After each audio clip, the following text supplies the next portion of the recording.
मंडळी नमस्कार. महाराष्ट्रामध्ये विधानसभा निवडणुकांचं बिगुल वाजलेलं आहे. आता सभांच्या फैरी, वक्त्यांची वेगवेगळी भाषणं महाराष्ट्राच्या राजकारणात होत जातील. कैकांच्या बातम्या होतील, टीका प्रतिटीका होतील आणि मग कैक जण निशाण्यावरती येतील. हे निशाणे नेमके जिव्हारी लागतील की या निशाण्यांचं पुढे जाऊन राजकारण होईल, असे अनेक प्रश्न प्रत्येकाला पडत राहतील. परंतु सध्या महाराष्ट्रामध्ये गाजतंय ते म्हणजे संगमनेर.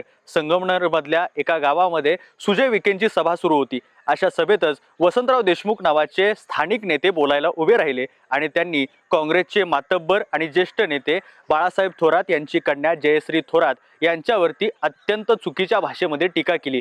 या टीकेचे पडसाद उमटले आणि आज संगमनेरमध्ये ठिकठिकाणी आंदोलनं होत आहेत, त्या ठिकाणी प्रदर्शनं होत आहेत, मोर्चे निघतायत आणि लोक घोषणा देऊ पाहतायत. काही ठिकाणी जाळपोळ झाल्याच्या सुद्धा घटना घडलेल्या आहेत. महाराष्ट्रामध्ये एका टीकेमुळे काय घडू शकतं याचं हे उदाहरण आजची परिस्थिती प्रचंड विदारक असल्याचं आपल्या समोर घेऊन येते. राजकारण नेमकं कोणत्या स्तराला निघालंय असा प्रश्न गावगाड्यातल्या माणसांना आता पडू लागलाय. परंतु अशा सगळ्यामध्ये एखादं उदाहरण आदर्श असतंच की सगळेच राजकारणी सारखे नसतात. काही यशवंतराव चव्हाण सुद्धा असतात. त्याच यशवंतराव चव्हाणांचा किस्सा आज मी तुमच्या समोर सांगणार आहे. मी सुजित आणि तुम्ही बघताय शब्दवेडे. यशवंतराव चव्हाणांचा काळ प्रचंड मोठा उमेदीचा होता.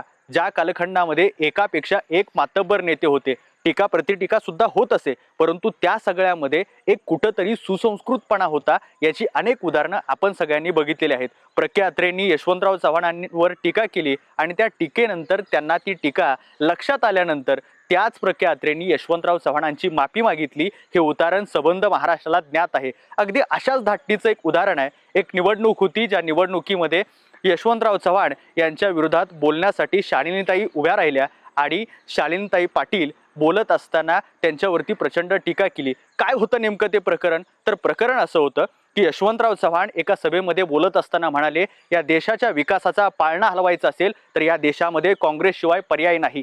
या वक्तव्याला, या विधानाला टीका करत असताना, त्याला विरोध करत असताना शालिनीताई पाटील उभ्या राहिल्या आणि म्हणाल्या, जो स्वतःच्या घरचा पाळणा हलवू शकला नाही तो या देशाचा पाळणा काय हलवणार. हे ऐकून काँग्रेस प्रेमी आणि पर्यायानं यशवंतराव चव्हाणांची प्रेमी मंडळी प्रचंड दुखावली गेली. प्रत्येकाच्या मनामध्ये शालिनीताई पाटील यांच्याविषयी रोष तयार झाला. अशाच वेळी सातारा जिल्ह्यातले एक प्रचंड महत्त्वाचे नेते होते, माजी खासदार आणि काँग्रेसचे मातब्बर नेते, तेव्हाचे प्रदेशाध्यक्ष असणारे प्रतापराव भोसले प्रचंड मोठे नेते होते.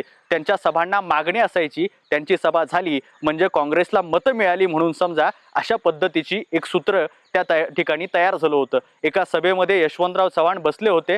त्याचवेळी प्रतापराव भोसले बोलायला उभे राहिले आणि त्यांनी प्रचंड चुकीच्या भाषेमध्ये शालिनीताई पाटील यांच्यावरती प्रतिटीका करायला सुरुवात केली. ज्यावेळी ते शालिनीताई पाटलांवरती बोलत होते त्यावेळी यशवंतराव चव्हाण त्यांना थांबवण्याचा प्रयत्न करत होते, परंतु प्रतापराव काही थांबले नाहीत. प्रचंड चुकीच्या भाषेमध्ये, घाण भाषेमध्ये त्या ठिकाणी टीका झाली आणि टीका झाल्यानंतर जेव्हा प्रतापराव भोसले बोलून खाली बसले तेव्हा यशवंतराव चव्हाण म्हणाले, प्रतापराव, हे तुम्ही जे केलंय ते मला मान्य नाही, मला ते पटलेलं नाही. इथून पुढं तुम्ही स्टार प्रचारक असाल तरी, काँग्रेसचे मातब्बर नेते असाल तरी माझ्या एकाही सभेमध्ये तुम्ही येऊ नये असं मला वाटतं.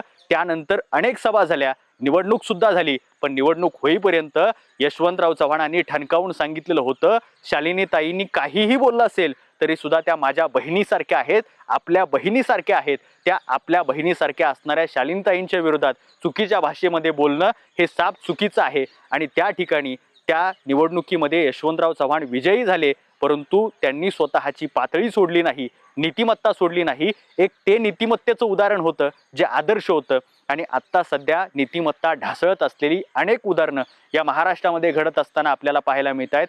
टीका प्रतिटीका होतच राहतील, विधानं होत राहतील, आरोपांच्या फैरी झडतील, लोक एकमेकांच्या घरापर्यंत जातील, एकमेकांच्या चुल्या आणि मुलीवरती टीका करतील. पण या सगळ्यामध्ये हा महाराष्ट्र त्या यशवंतरावांचा आहे हे मात्र आपण विसरता कामा नये.